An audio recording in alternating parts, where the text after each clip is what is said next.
Hello out there and welcome to The Connecting Point.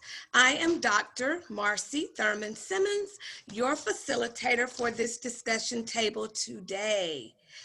And I am pleased to have before me Mr. Artis Crum, and I will say Junior, right?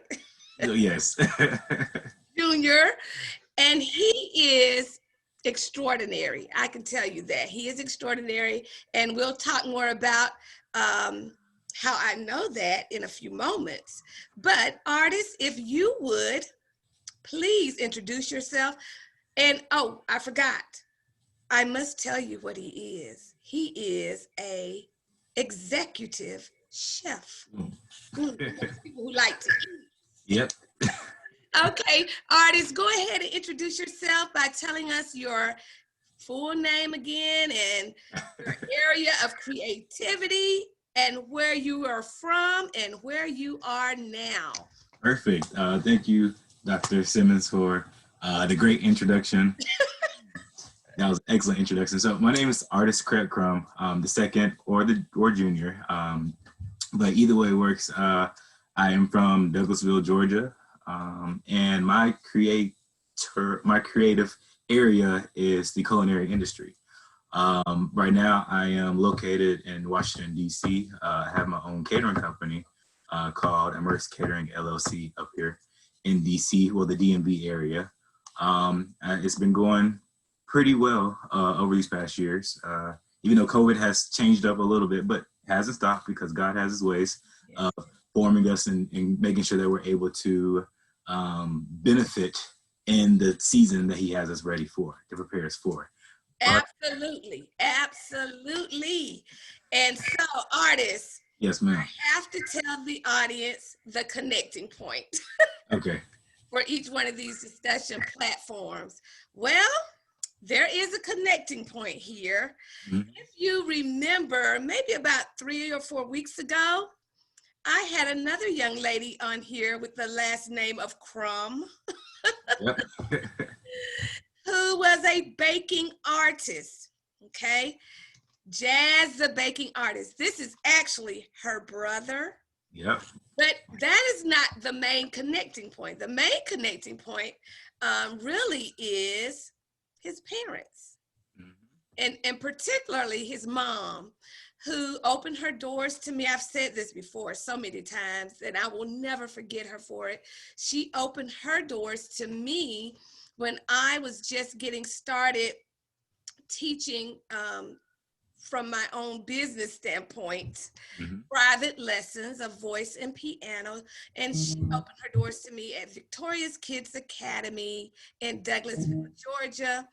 And so from that, we formed a relationship.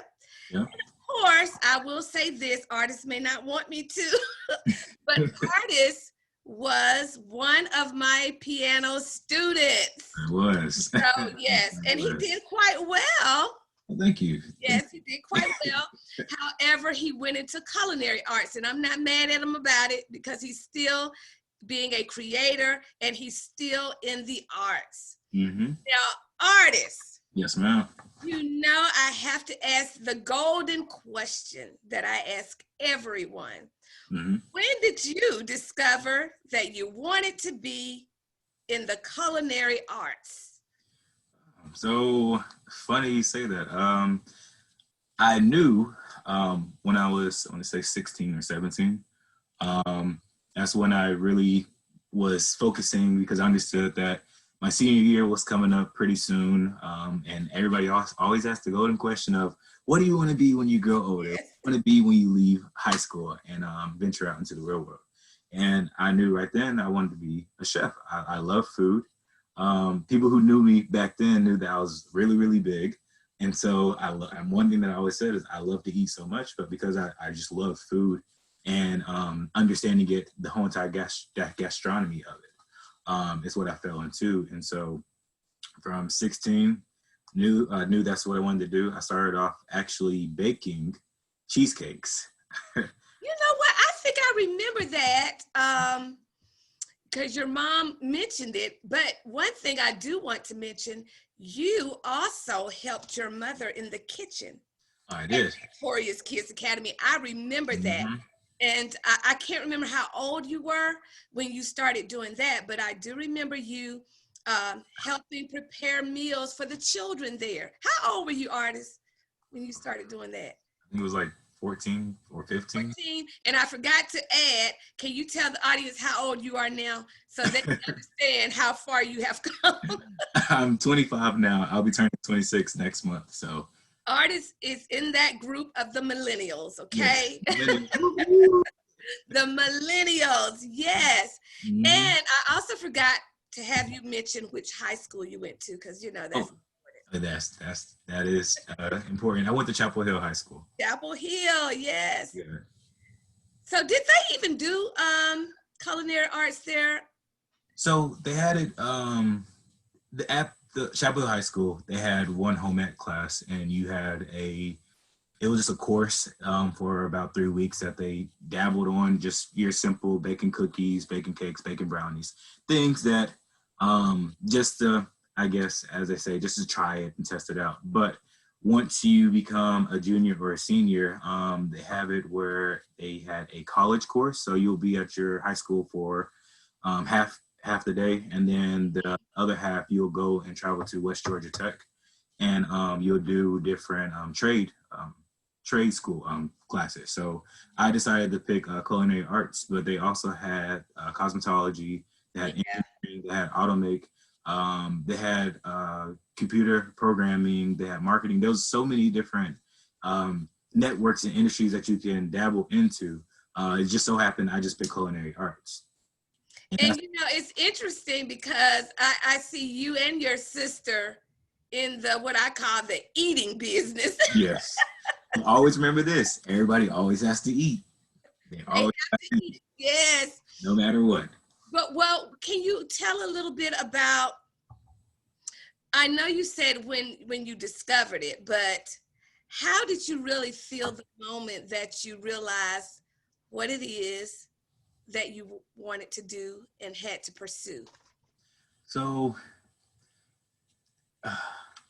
honestly, it was in college. So, really? Yeah, it was funny because I told myself I wanted to do it, and I was still baking, but I went to school for culinary arts. So, for some people who don't know, even though you do bake, baking is a part of pastry. Pastry doesn't really fall underneath culinary arts because pastry is its own science and its own other industry, but it's still all tied together in food, but there's a split.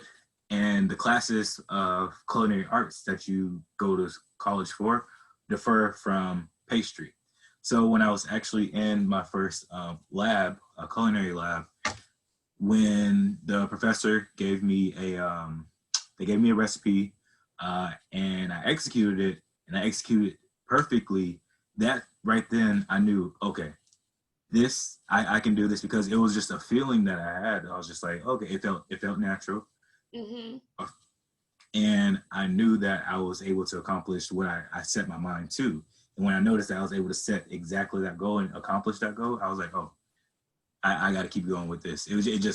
Everything just fit together. Fell into place. Yes. Well, the track of culinary arts, I know you just explained it a little bit. Mm-hmm. For people who don't know, what's different about just normal cooking and the art of cooking? So just cooking. So sometimes when we're just cooking, we're cooking just to get by. If you want to add that into it, you're cooking those things so that it's good for you. You don't really dive down into all the detailed and specifics of what, I guess, the art side of it is. So before I became an executive chef, when I was just starting off, I was cooking, meaning I would grab a recipe, I'll follow it exactly how the recipe was, and just attempt to make sure that that recipe tasted good. Mm-hmm. The art of cooking, you're able to break down that recipe once you look at it, you've done it before, and you're able to alter it as you're cooking to make it, one, elevate even more, and when it comes down to the presentation, to giving it to a customer or a client, it's completely different, and it's the artwork that you put on your presentation or the plate. Wow, that's the ultimate creativity of it all. Yes. So that's why, so I can't really say, Artist, that I'm a culinary artist, can I? Yes. Yeah. But wait a minute. Yes, I can. There's something that you're good I at. can. I'm sure I can't do, so you're an artist of that, whatever that is. Because normally when you're in the kitchen, I know when I'm in the kitchen, I don't cook by recipes. Mm-hmm. I don't know what it is. Maybe it's because of how I grew up. My mother didn't cook by recipes. My grandmothers didn't cook by recipes. So it's almost like it's like almost like intuition, but it's not. You know what to put in it. You just know the taste that you want, and it usually turns out fine without a recipe. And I can differ from it. I can differ from what is in my mind as the recipe and make something new. So I guess I am You are.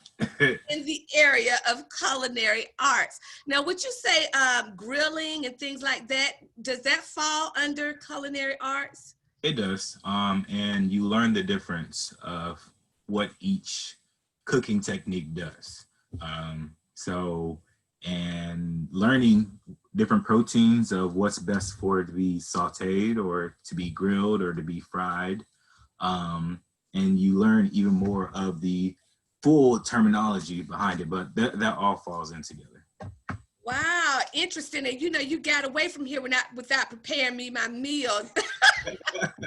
Audience doesn't know I saw you 2 weeks ago and I was supposed to get a meal. And I didn't show up, did an artist. No. But listen, I know this has been something of an adventure for you. Can you tell about how you're able to express yourself in this art form?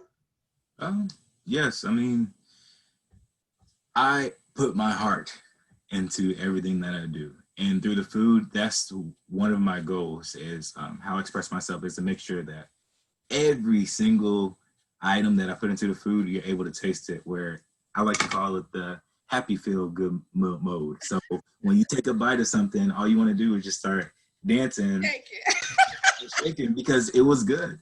And if that's my main goal and my main accomplishment, to just show that this is just a little bit of me. Like, yes, there's a lot of restaurants and there's a lot of food caterers, everybody, private chefs that's out there, but I just want to let you know that I'm just going to go a little bit further and do a little bit more just to make sure that you're happy in the end, because this is my heart and I want you to understand and taste everything that I So would that be labeled soul food? I guess, yeah.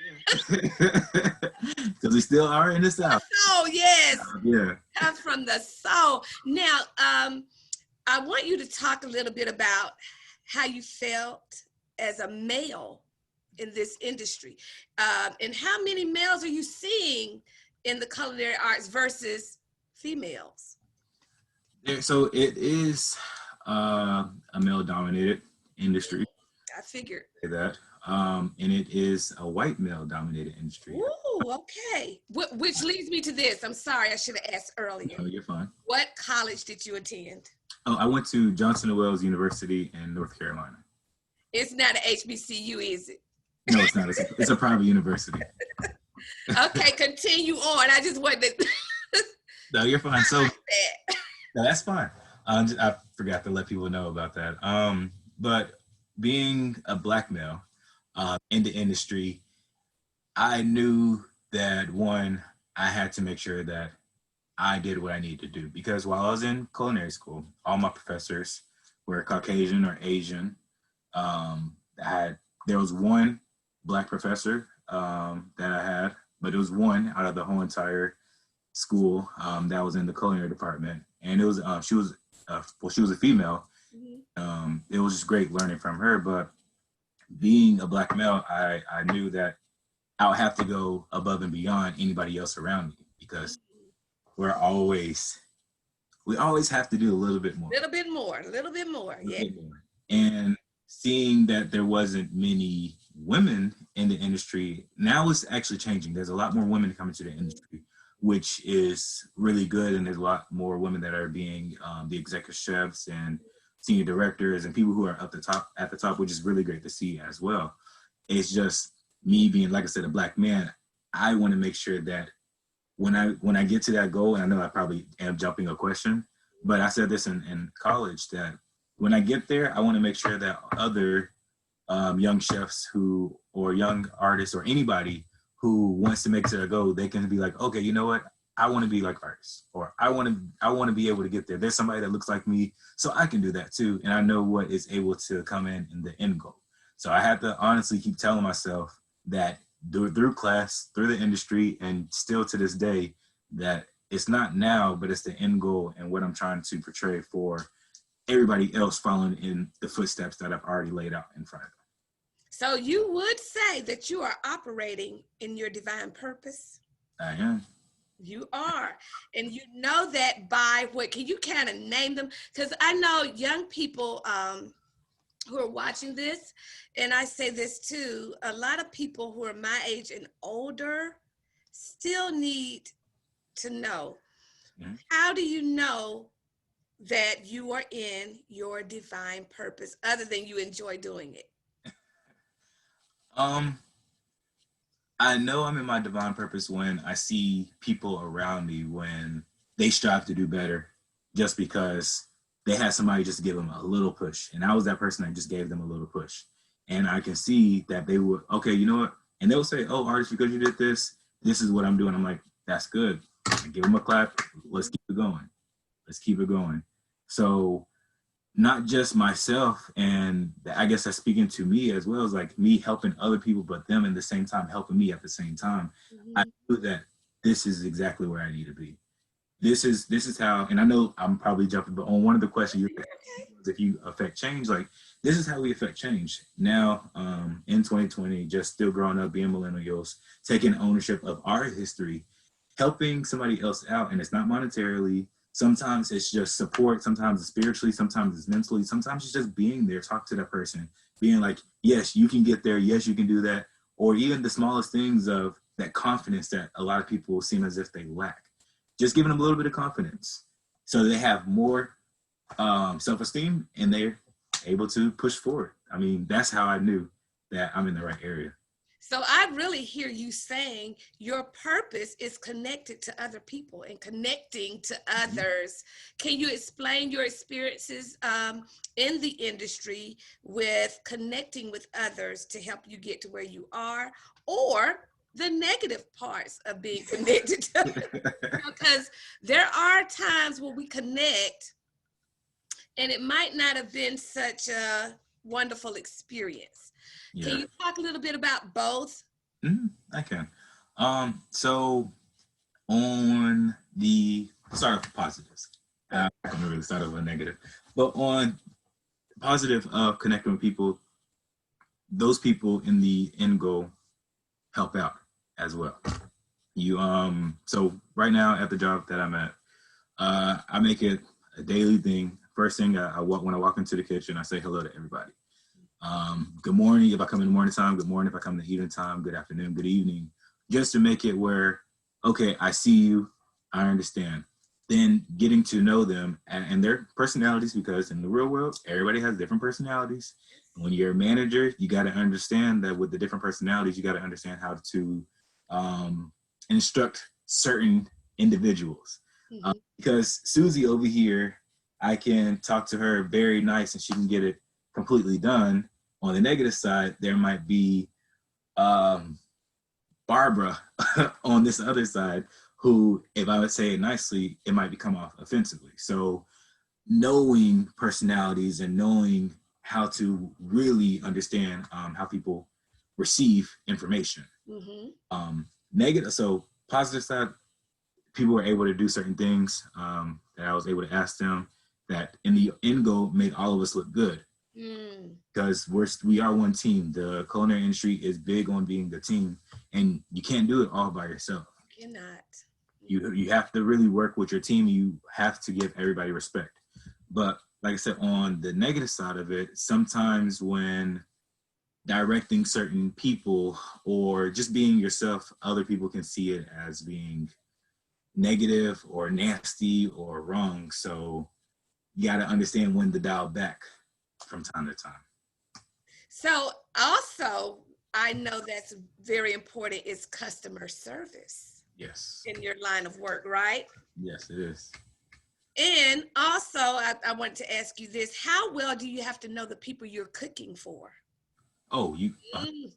Well, oh, yes. Okay, so you first things you have to know. Like I said, I'll say 80%, because you still can't know all 100%, but you'll be able to get 80%. You need to know if there's any restrictions that they health diets or if they're allergens, allergic to certain things, and then you need to know just a few little things of their preferences. But customer service goes a far way. The more you really understand somebody, the better it is. But a person judges and pays attention the first 10 seconds before you even say a word. So everything matters for customers. So let me ask you this: how impactful do you believe your interactions with others prior to going into culinary arts was? You know, your peers, your family members. How impactful was that in you moving in the direction that you're in now? Very impactful because family helps out a lot. A lot of strength within those times where you just like, I can't make it anymore. Then your family calls you on the phone, just like, oh, you'll be all right. It's gonna be fine. We're here if you need to talk. So it was having those relationships in the beginning to really guide you, and the foundation helps out a lot, and it's very, very impactful because not every day is a sunshine day. Oh, it's not. What about your peers? How do they feel when you say, look, man, I'm getting ready to go into culinary arts? How do they respond? Some people were appreciative of it. Some people were really happy for it. And then you have other people who just how it is, they aren't happy for it. So, I mean. And you can't worry about that, can you, Artis? Can't worry about that. You got to make sure that you're good, take care of you. And you know where I'm going next. How important is it for you to stay connected with your creator when creating these marvelous dishes? 100%. I mean, you got to call his name every single day. You need to pray every single day. I mean, you need to stay in the word all day, every day, all the time. There's no if and buts about it. You can't slide away. Always stay with him. And you know, I want to point this out because a lot of people think, you know, you got to be super Christian and God doesn't get into things like mundane things like cooking, and but that's not true. Mm-hmm. He is in everything. If you invite him in, he is in everything that we're doing. If I ask God to show me what to write down on the paper, he'll do it. He'll do it. He'll do it. If you ask him to show you what to put in that recipe, he'll do it.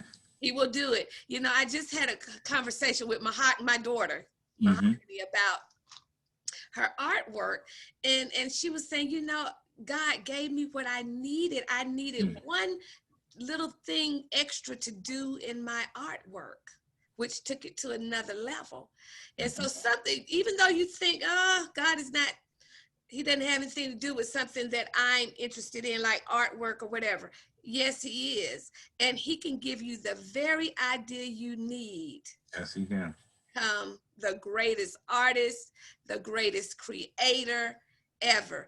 And no one is the same. Nope. Yes, artists, I know there are plenty culinary artists. Mm-hmm. But there's something different about what Artis does with the dishes that he creates. And so you can be authentic, you can be unique because you are in whatever you do, but you have to consult the master creator. Yes, you do. Mm-hmm. Now, Artis, I'm going to ask you this. What dish do you think I would enjoy the most that you create? I do a really good brown stew chicken. Oh, that's Caribbean, isn't it? It's Jamaican. Jamaican, yeah. Can you tell us how's that prepared? Because I went, I asked for that one day. I did try it from a restaurant. It was okay, but it didn't make me do this. Like you said. It was okay. I like Jamaican food. You know, that's one of my favorites. I like jerk chicken. You know, I like beans and rice. So what is special about your brown stewed chicken? Well, one side note as well. So I am married, but my wife, she's from Jamaica, and so she taught me. So I kind of dabbled a little bit because of the culinary artist side of me. I kind of changed it up just a little bit. But the way I do it, I make sure that it is, first off, heart healthy for the body, good nutrition wise, and filling at the same time. So when I add the ginger, my carrots, the potatoes, all inside of it, I mean, I add a little bit of raw sugar in the raw. Not a lot because I don't want it too sweet, and browning. Sear off my chicken. I haven't really told you the full process, but I'm just. I know. Don't listen. I just want some the next time you. Well, actually, you can smell it, can't you? Yeah. I gotta freeze it, and then I'll be able to mail it. Yes, I know. So, how is it in DC? I mean, how is it going in DC with your business? So, it's going well. Really has. The last event that I had was on September 6th of this year of 2020. There is a couple more events coming up, lining up for next month because it is the holiday month. But just because of COVID-19, things have died down just a little bit. In DC, we're still in phase 2. Certain areas went back to phase 1. So there's restrictions and limitations to what we're allowed to do up here. But so far, this year has been way better than last year. Last year was kind of my dry season. I didn't have any events. The year before that, I had over 7 to 10 events throughout the year. And these aren't small events. These are like minimum 25 to 50 people events. So they're quite large and a lot going. Well, you know, I just heard you mention something that I hadn't thought about, the dry season. What do you do in a dry season, Artis? When you're a creator and that's how you make your living. What do you do in a dry season? Do you give up on your creativity? You pray and you study. 3 things. So, because it's very difficult. It's really hard on you. So, praying every single day, fasting, staying in the Word. Those 3 will help you out. But even during those dry seasons, that's the time to create, to innovate, to try different things. It's better to do it at home, to do 10, 20 mistakes. Okay, on that 21st attempt, it's not gonna be a mistake. You already know what's gonna be different. And because you're taking that time to do all this work behind the scenes and not with anybody seeing everything, when it comes down to it, for somebody to have or try or see that 21st attempt, that's the one, because you already did it 21 times.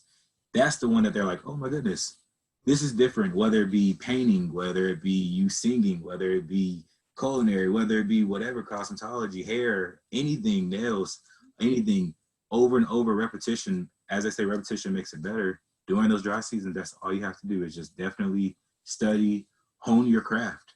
Work on the work. Work on the work. Just work like on the work. That's it. Why a lot of people respect Kobe Bryant a lot is because he was putting in so much work every single day in basketball without anybody seeing.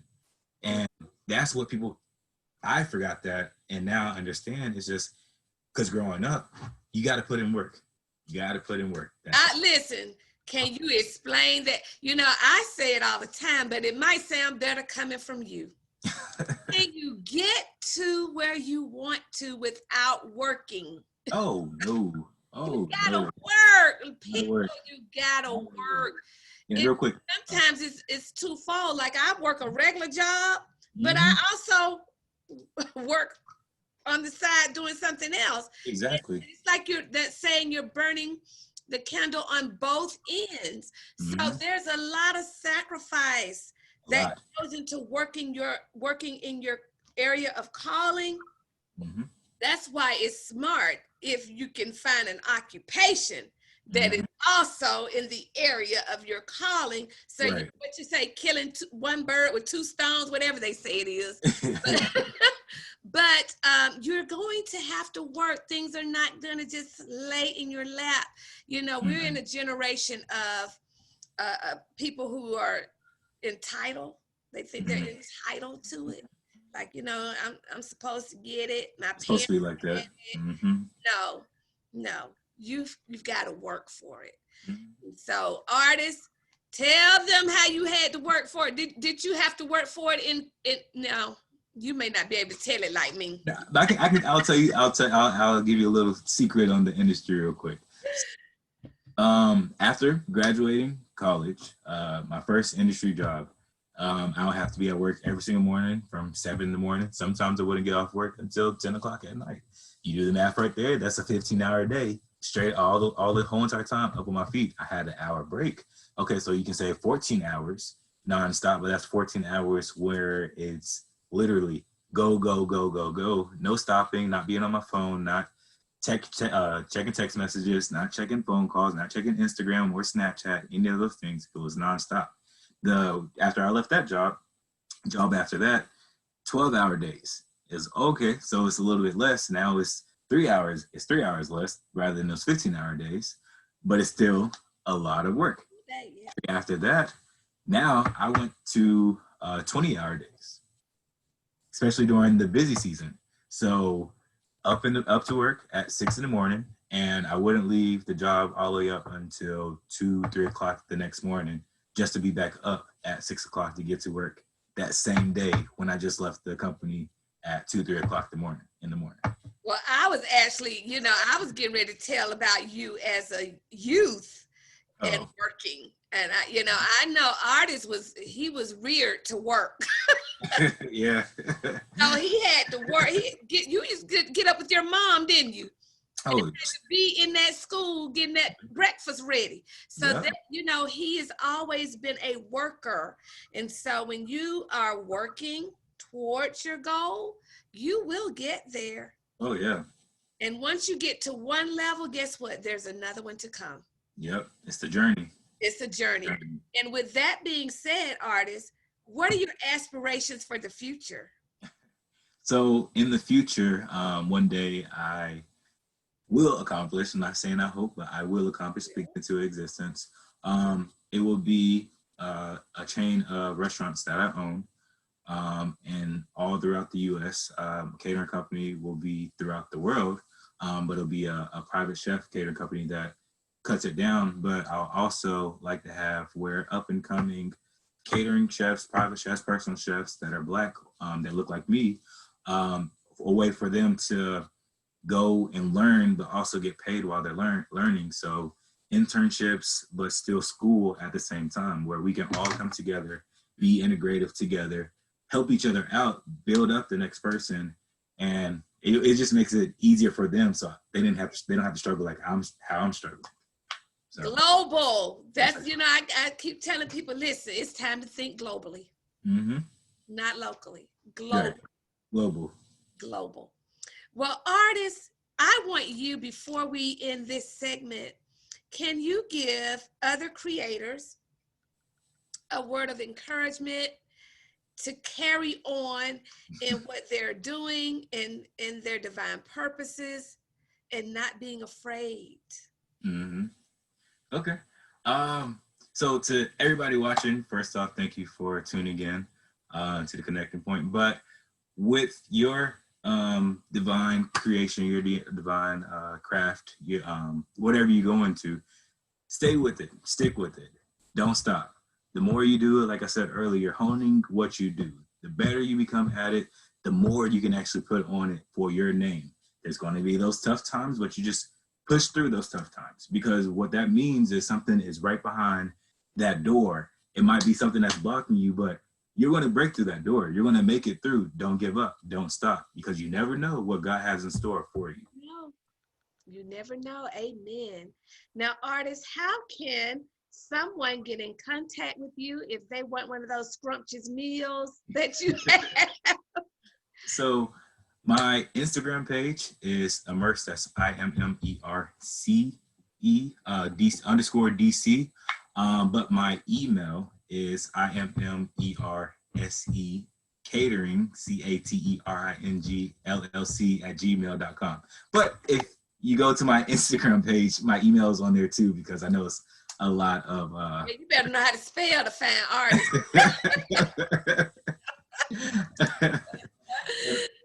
If anybody has any questions, or if they need anything, just shoot me an email, hit me up on my Instagram page, and I'll surely hit you guys back up.